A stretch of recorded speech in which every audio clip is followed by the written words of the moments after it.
Эрхэм их хурлын гишүүдээ. Иргэн баасан хөө ямар нэгэн эрх мэдэл албан тушаал хашаагүй жирийн иргэний хувьд лайв гэж бодлоо. Эрхэм гишүүд минь ээ, та нар ажиллаа хийгээч гэж уриалмаар байна.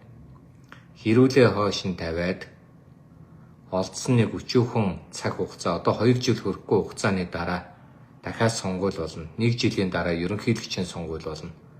Өөрөөр хэлэх юм бол алтан боломж гэж ярьдаг да. Улс төрчихгүй байх цорын ганц 1 жилийн хугацаанд та нар маань ерөөсөө ажиллаа хийхгүй байна. Зөвөр ойлгоорой. Би та нарыг шүүмжилж байгаа биш. Иргэний хувьд энэ нийгэмд бас явж байгаа хүмүүсийн дуу хоолойг бас давхар хүргэе гэж бодлоо. За яагаад ингэж бас үзэх болсон бэ гэвэл та нар өөрсдөө мэдж байгаа.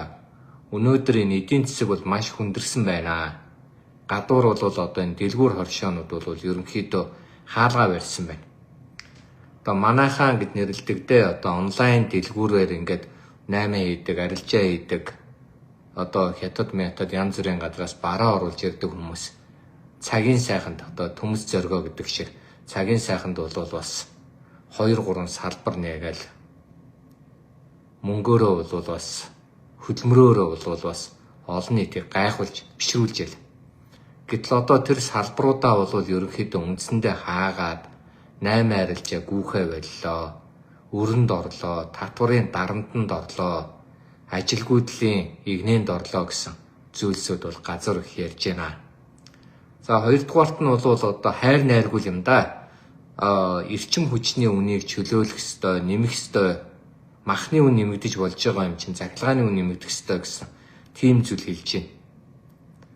За дахиад нөгөө ард иргэд чинь л тэрийг төлнө шүү дээ. Ард иргэд маань өнөөдөр юу гэвэл ямархуу байгааг та нар харж байгаа. Захиргааны үн нэмэгдэхээр дахиад нөгөө барааны бүтээгдэхүүний үн дагаал өснө.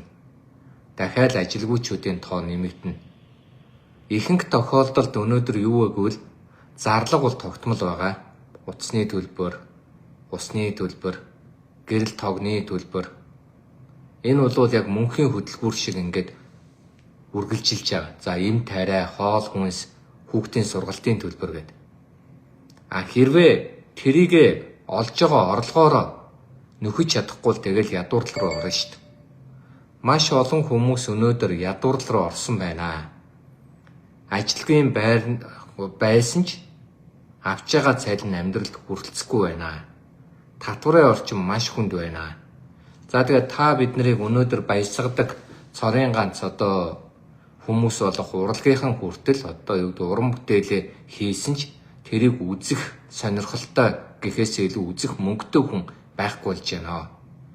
Ийм одоо маш хүнд ийм нөхцөл байдалд ард иргэдийнхээ амьдралыг авч явна, ажилгүйдлийг бууруулна, ядуурлыг багасгана, өрийн дарамтнаас салгана, өвчин зовлонгоос ч бараг эдгэнэ гэж нийт Монгол улс даяар хүмүүст амлаад гарсан эрхэм гишүүд маань алтан цаг болох энэ ганц жил хүрэхгүй хугацаанд эх жилээс дахиад тэгэл ерөнхийлөгчийн сонгуул гээл өнөөдөр юу гэдгийг хэрүүгийн хэрэгээ хоорондоо яриад энэ ч сайн тэр нь ч муу гээл өрсөлдөөл инээ тэрэ болоод дахиад улс төржөд эхэлнэ.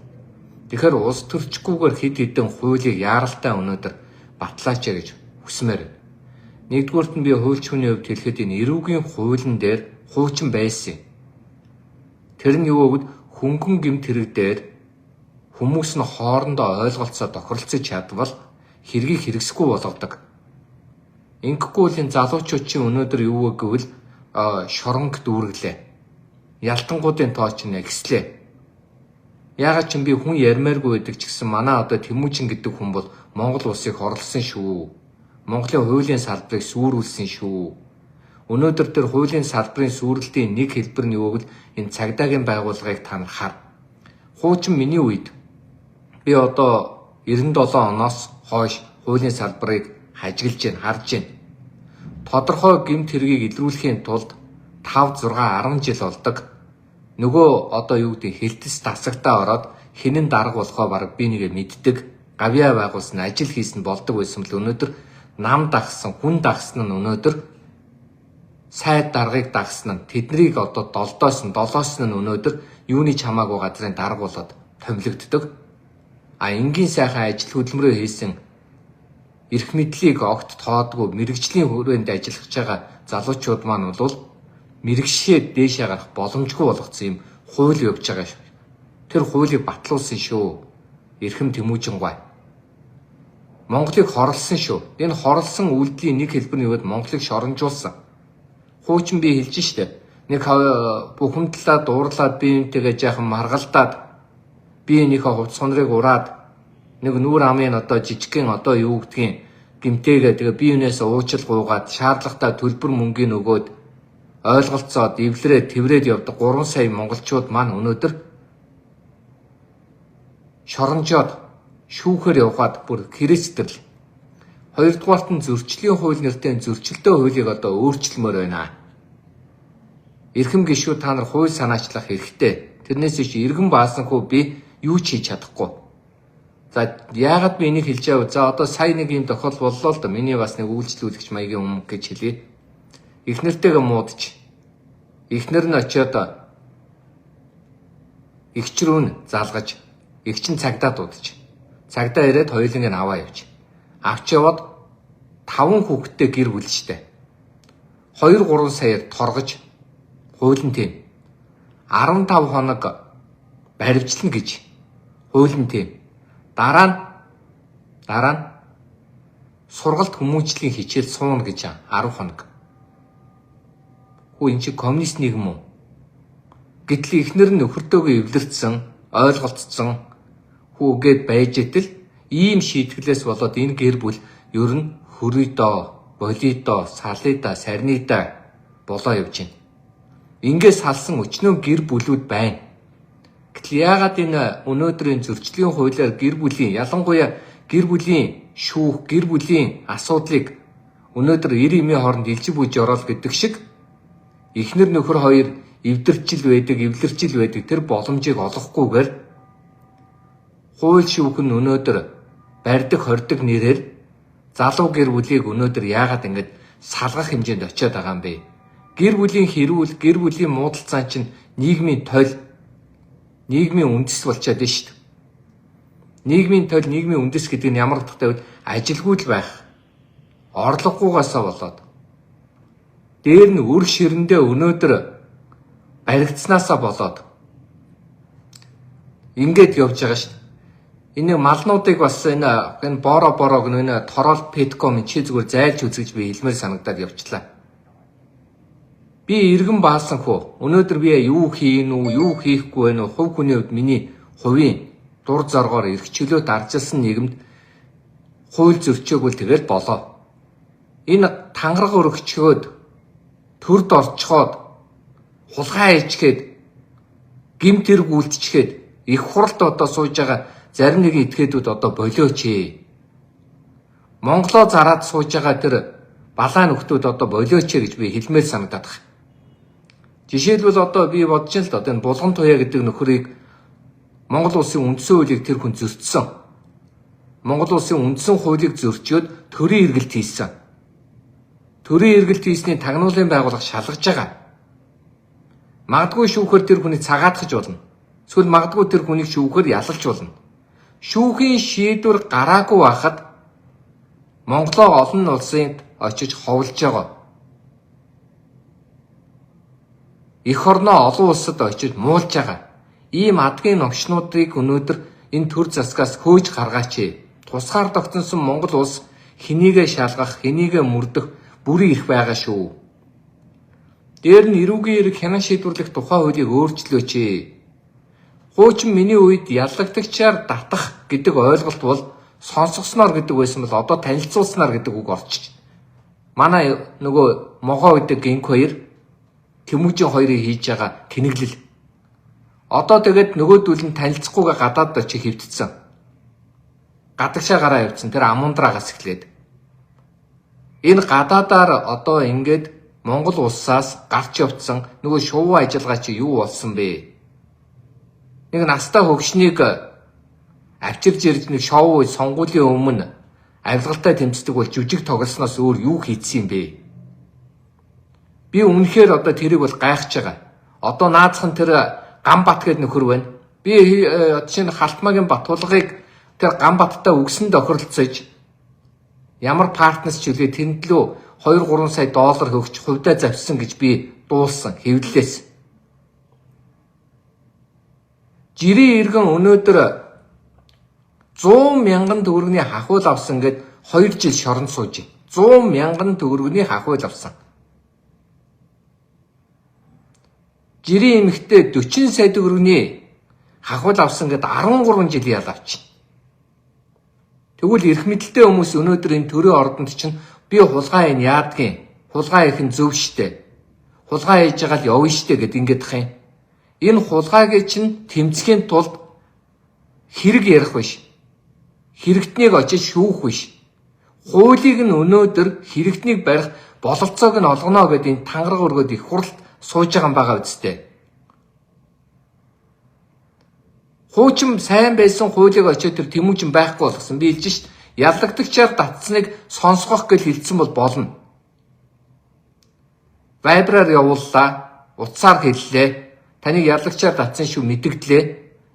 Улаан болонд очиод Интерполоор хайлаа. Гэтэл Интерполын хуулиар юу гэж байдаг вэ? Олон улсын хуулиар ялагдагчаар татаагүй хүнийг ерэн сурвалжлах боломжгүй гэж байна.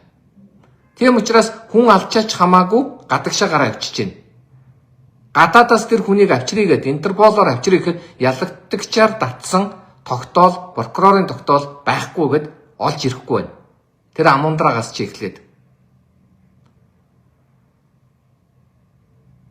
Тэр херогоос эхлээд.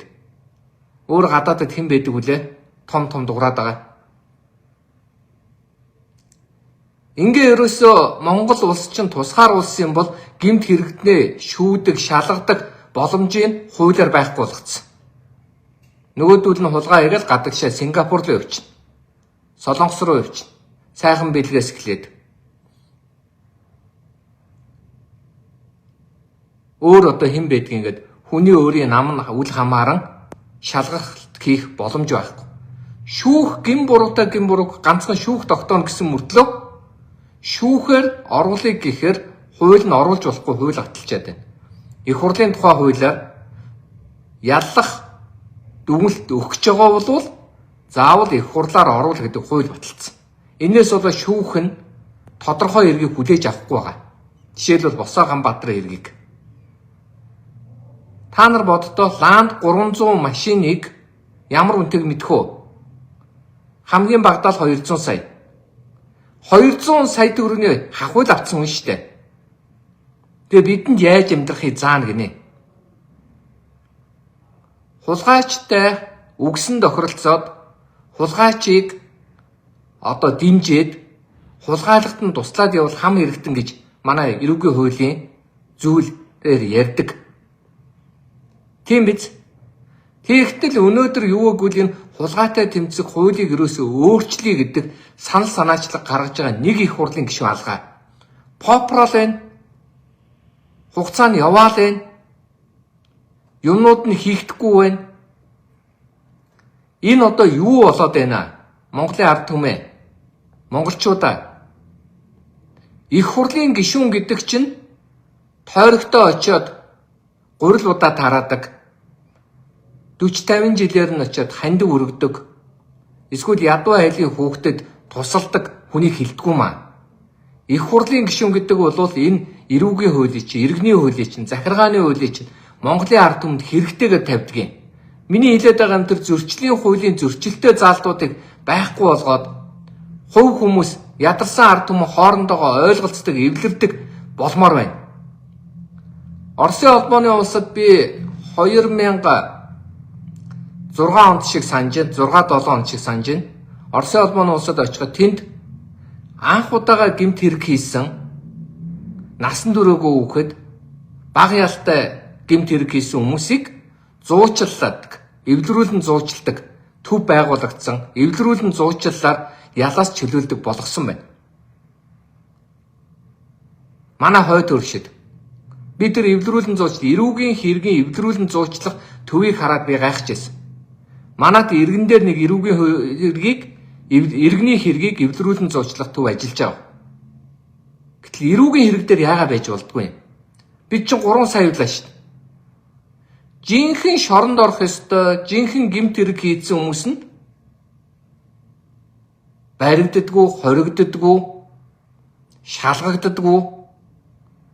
Гэхдээ та нар боддоо би нэг та нарын заримж тэгдэг баг. Нэг 7 хоног гадагшаага явхад бурхан бараг дампуурдаг үсттэй.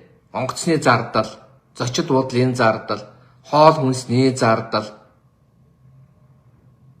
Ганц хүн бараг ингэ явхад чинь бараг 5-6 саяас дээш юм гараад бөөх ямар их мөнгө гарч байд. Гэтэл 5-6 жил гадаадад амьдарсан. Ажил хийдгүү. Одоо тэр удаан жаргал гээд урт насангийн удаан жаргал гээд аав нь одоо миний санджаагаар бол тэр хүүхэд одоо ирэх хэрэгтэй шүү дээ. Нэрээ цэвэрлж авал да. Монголын шорон чинь бас тэр бусад улсын шиг бас тийм ч бас айхтар харгас хэрчгээ байдгүй. Тэгэл шалгахаар хонголдлоо, хаантлаа, шүүхээр хилмигдлээ, бохирдлоо. Тэгвэл шүүхээ болио л одоо тэгээд тэднэрт шоронд орхоо болио, биднэрт шоронд орхоо болио, жирийн иргэдэн тэгээд зүгээр яг шиг ингээд жүнглийн хуулиар амьдарцгаая л та. Өдөр болгон шүүх хурлын мэдээд ялангуяа 22-ийн 1-ээр буюу бусдад давуу ойлгосон байдлаар шүүх хурл болдог. Ингээ харахад жирийн иргэд бол төрийн албанд очсноороо аимшигтай их одоо юу гэдгийг гарын үсгнээсээ болол гадаад явах хэрхээ асуулаад 19 оноос хойш одоо 2019 оноос хойш 26 он хүртэл 7 жил иргэнийг тамлж байгаа шүү дээ. 7 жил. Нэг талд нь гаргаад хурдан чуурхаа шийдчихгүй 7 жил. 3 жил шүүхтэр нөгөө юм шийдэгдэхгүй байж байгаа шүү дээ. 3 жил. Хүний амьдралын 7 жил шүүхтэр явж байгаа шүү дээ. Жирийн иргэн бол. Жинхэнэ өнөөдөр хулгайч нар нь бол сайхан жаргаж шүү дээ. Нөгөө хаав байна нүүрсний 13. Нөгөө 40 их найдын гэмт хэрэг хаана байна? Сая Зандаа хүүгийн инх болд инкамглонх гэдэг 2 хүний замын асуудлаар нүүрсний биш шүү дээ. Замын асуудлаар давуу байдал өгсөн гэд 2 жилийн ялгдлоо. 23 байна уу 24 оноос хойш явж байгаа. Баттулгын уурыг хүргэсэн болохоор тэр хүн балраад явж байгаа. Зарим хүмүүс наваг нь халтмаагийн Баттулга тэр хүний шоронд хийцээр худлаа гэдэг. Тэр хүн шүүхэд нөлөөтэй. Шүүгч нарыг, дээд шүүхийн шүүгч нарыг зарим нийслэлийн зарим шүүгч нарыг тэр хүн бүрэн хяналтандаа гартаа атгсан байгаа. Би мэдэн штэ. Зам тээврийн ам тэр хүн нөлөөтэй. Зандаагүйгийнх бол матуулсан. Хинээр матуулсан бэ гэвэл зам тээврийн амны ажилчдаар матуулсан. Тэр ажилчдыг нь бол Баттулга олж өгсөн. Тийм учраас өнөөдөр энэ хүрэл сүх бишээ Баттулгын шоронд хийсэн юм а гэж хэлсэн. Хүрэл сүхийг би өмөрч байгаа юм биш. Хүрэл сүх шоронд хийлээ гэж би дуулаагүй. Харин шоронгоос гаргалаа гэж дуулсан. Хулан байна, заргийн өнрөө байна. Өөр хэн байдаг үлээ тийм инг сайхан байна, Батүл байна. Баах хүнийг шоронгоос уучлалт гаргацсан. Гэтэл Баттулга яасан? 3 давхар захиалаад гэл одоо Содном зөндөө Эрдэнгээс эхлээл намайг шоронд хийх гээд байна гэл яриад идэг үсттэй. Захиалга өгдгийг би мэднэ. Намбарын 2 хүртэл шоронд хийсэн хүн чинь тэр мөн штэ. Тэгээ ийм зүйлийг мэддэг хүн нь ярихаар миний дарга, миний хайртай энэ тэр гэд би энэ моохыг бараад заримдаа инээд хүрээд иддэг. Монголын ардчилсан холбоо 1989 онд Монгол улсад гайхамшигтай юм хийсэн. 90 оны ардчлалыг авчирсан. Ингээд дараа нь энэ Монголын ардчилсан холбоо 2000 хэдэн онд чимдээ цахиагийн элбэг дөрж Халтмаагийн Баттулга зарсан. Содом зөндөө Эрдэнэ айлгаж хагаад Монголын ардчилсан холбоог зарсан. Одоо тэр хувийн өмч болсон. Уулын төрийн бас байгууллага гэдэг чинь өөрийн дүрмтэй, хуультай, журамтай эргэж одоо юу гэдгийг хурал мурал хийдэг байгууллага бол энэ тийм биш. Энэ хүний хувийн өмч бас. Хайрын тэр үл хөдлөх хөрөнгөл надад хайрын санагдаж байна. Тэгээ бас нэг моохын мэдгэл зэдэглэгээд баясгалан гэдэг их хурлын гишүүн саяхан нэрээс олж мөнх баясгалан болсон. Тэр эдгээ чинь одоо чинь моохын дид ерөнхийлөгч хийж байгаа шүү. Өөрөөр хэлбэл энэ түүхийг худалдаж авдаг, түүхээр суурилж ард түмнийг хуурдаг энэ одоо тэнэглэлийг болдог хууль батлаач. Эрхэм гишүүдээ ажиллая гэдэг. Бизнесийн орчныг сайжруулна, бизнес эрхлэгчдийг дэмжинэ гэл нэлээд юм ярьсан да. Хаана байгаа юм? Саяхан Facebook-ийн групп дээр Нэгтлэн бодогчдын групп гэж байна гинэ. Нөгөө групп руу орсон чинь нөөтийн паданыг засаж өгнө гэд ил тод зал байж гэж. Гэхдээ хин ч гэсэн бас энэ болдгийн болов яадаг юм бол хууль мэдгүй юм чи очиод нөгөөдүүл нь мөнгө өгöd ингээ баг 1000 гаруй компани чинь хуулийн байгууллагад ялагдчихаар татагдчихад байж. Гэхдээ өргөшөөлийн хууль баталж болдгүй юм. Өргөшөөлөхөр дахиад нөгөө нэг хулгайч дээрэмчтэй өргөшөөх тухай яриад байна. Энэ ард түмнээ өргөшөөгөөч. Энэ ажил хийж байгаа шоронд орох гээд байгаа хүмүүсээ өргөшөөгөөч. Энэ авгаа хүүхнүүдийг өргөшөөгөөч. Энэ эмэгтэйчүүдийг өргөшөөгөөч. Наад эмэгтэйчүүдийн чинь шорон тэр чигээр гэмт хэрэгтэнгүүдээр үүртэл одоо юу гэдгийг гэмт хэрэг хийсэн нэрээр ядуугаасаа болоод амьдралаа алдсан зөндөө хүүхдүүд байна. Эмэгтэйчүүд байна. Казак эмэгтэйг л уучлсан тохиолдол байгаа шүү дээ. Халтмаагийн Батбулга шоронд байгаа казакуудыг л уучлана. Ямар учиртай итгэхэд байсан юм бэ? Одоо тэрний талаар ер нь судлах хэрэгтэй шүү.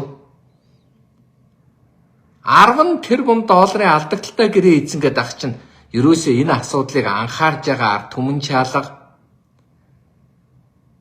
авч хилэлцэж байгаа их хурлын гишүүн чалга, харин манай хятад баллын шүү, хилий чин хаан шүү, нүүрсий чин болиулын шүү. Эсвэл манай хятад та нарт гоё хандсан байхад муухай гэд ойлгоод болчих. Тэгээ сайхан нойлоос нэгэлчих.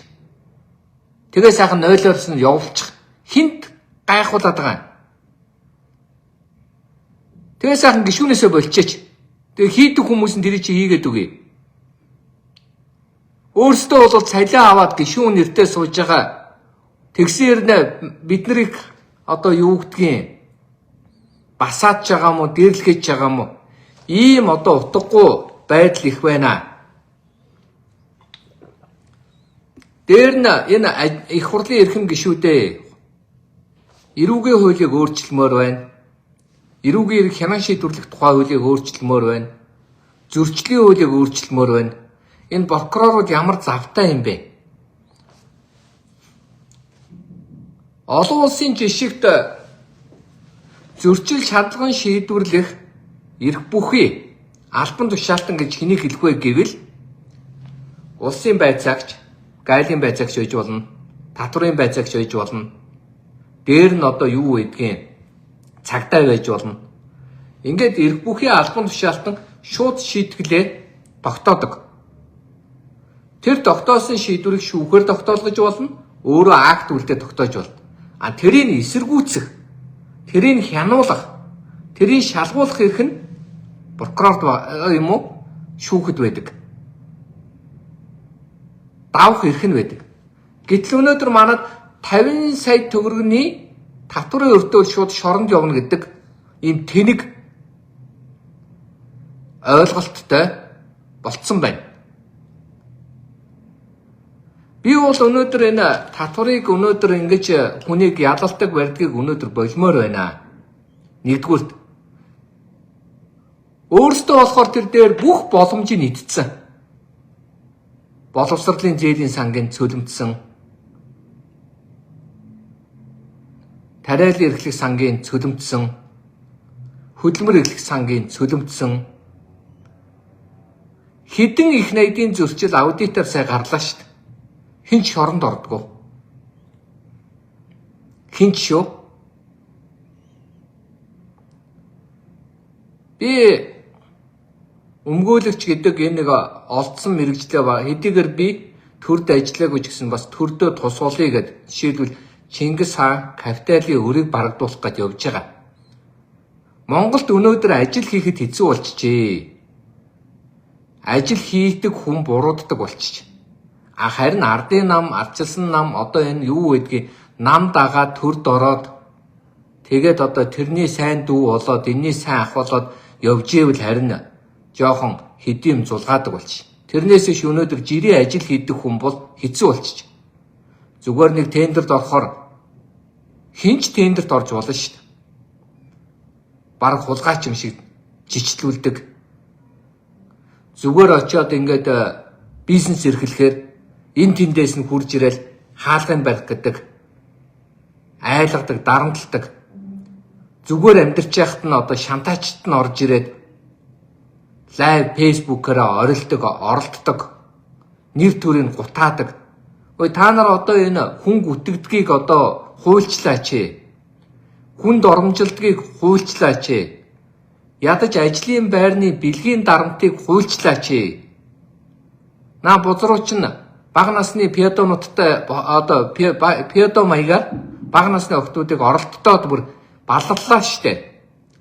Та нар эцэг их юм байгаа үстэй. Хөөрхөн сайхан хүүхдүүдтэй юм байгаа үстэй.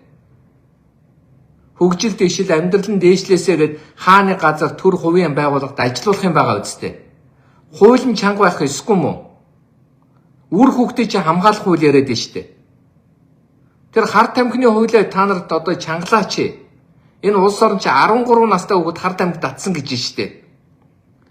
Монголчин 3 сая үлээ сүрлээ ой. Миний Монголын ард түмэн эрхэм гишүүдэд ажиллаа хийцгээе.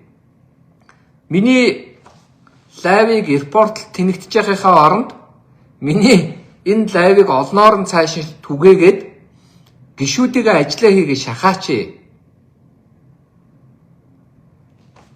Жирийн иргэн ажиллаа хийхэд хэцүү ийм орчин бий болчлоо. Тэр захим сайд, ерөнхий сайд болцсон захим сайдгаа та ажиллаа хийгээч. Сошиал хараад ажил хийх биш над толгоогоо ажилуулаач.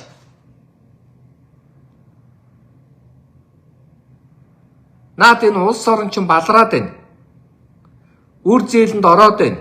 Наа төсвий чинь одоо цоорхог яаж нөхөх юм? Асар том төсвийн цоорхоо үүсцэн байна. Наад энэ хулгайчуудынхаа хөрөнгийг олж аваад зарим нэгэн одоо юу гэдгийг татвар матварынх нь өрийн төлүүлээч. Энэ хотын захиргаа ажиллая гэж 2 хуваагдсан байл шүү дээ. Хотын захиргаа Батамгалангийн талд Иргэдийн хурал, Нямбаатрын тал, засаг дарга гэд 2 хуваагдаад. Гэхдээ ингүүл болцсон дээр шүү дээ нөхдөө. Нэг нам 45 гишүүний 40 ардын нам шүү дээ. Ингээ 2 хуваагдсан. Хурлаа хийдэг. Их хурал дээр ажиллая гэж та нар 30-38-аар хуваагдаад байгаад ах юм. Тэгсээр нэ гадаад дотоодод очиж худлаа үнэн юу гэдгийг улс их орноо муулаад явах юм. Тангараг өргөсөн их хурлын гишүүн амнаасаа гарч байгаа үгэндээ хариуцлага өргөх ёстой шүү. Монголд нэг үг байдаг. Симхич гэсэн гэр минь, сэгсгэр гэсэн чи ээж минь. Энэ улс орны болохгүй бүтэхгүй байгааг иргэн хүн шөмжлөн. Их хурлын гишүүн тэрийг засна. Засахын тулд хууль санаачлаад, засахын тулд төсөл санаачлаад, засахын тулд их засгийн газарт чиглэл хургуулж ягаад ажиллая гэх ёстой. Наараа хараад баясаал нам намаараа хуваагдал. Гэхдээ тэр ган төмрийг болмоор байна. Ган төмрөө чи энэ Монгол улсыг сүрүүлсэн. Чи ардчилсан намын урвагч, ардын намын бэт гэмт хэрэгтэн чи. Надад гэмт хэрэг байхгүй гэд. Би чамд гэмт хэрэг байгаа гэж удахгүй танилцуулна. Хуулийн байгууллагаар явж тэрийг чинь олно. Чи хулгайч. Педо. Шуудхан хэлчихэ. Ийм байж баг. Хүний өөрийнхөө нэг худлаа юу ч гинөө. Би энэ 2 нүртэй хүмүүс дургу шүү. Би ардчилсан намд гишүүн болсон. Ардчилсан намд өнөөдөр ажиллаа хийхгүй бол би ардчилсан намынхныгаа шүүмжлэн ярина. Би хувьсгалт намаас гарсан учраас Би ардын намд бас тийм муу ханддаггүй. Би ардын нам сайн байдаг. Ардын нам дотор байгаа авилгачдыг хараад би үзий ядаад хамт байхгүйгэд би тусдаа байсан. Тэднийг бас би ажиллаа хий гэж шаардна. Өнөөдөр ажиллаа хийж байгаа бол нам хамаагүй шүү. Ардын нам байна уу, ардчилсан нам байна уу, хүн нам байна уу? Ажиллаа хийдэг байх хэрэгтэй байна. Төрийн мөнгийг аваад, төрийн цалин аваад, төрийн албан тушаалыг аваад, төрийн ямбыг эдэлж байгаа бол ажиллаа хийцгээ. Хуулиа зас. Би 6 хуулийг засахыг та бүхэнд санал болгож байна. Нэгдүгээрт нь эрүүгийн хууль засах хэрэгтэй байна. Маань анаггүй надтай хамтрыг гэвэл би бэлэн байна. Санаа оноогийн чинь хилээд өгье. Хоёрдугаарт нь байгаль орчны хуулиа одоо засахгүй юм уу?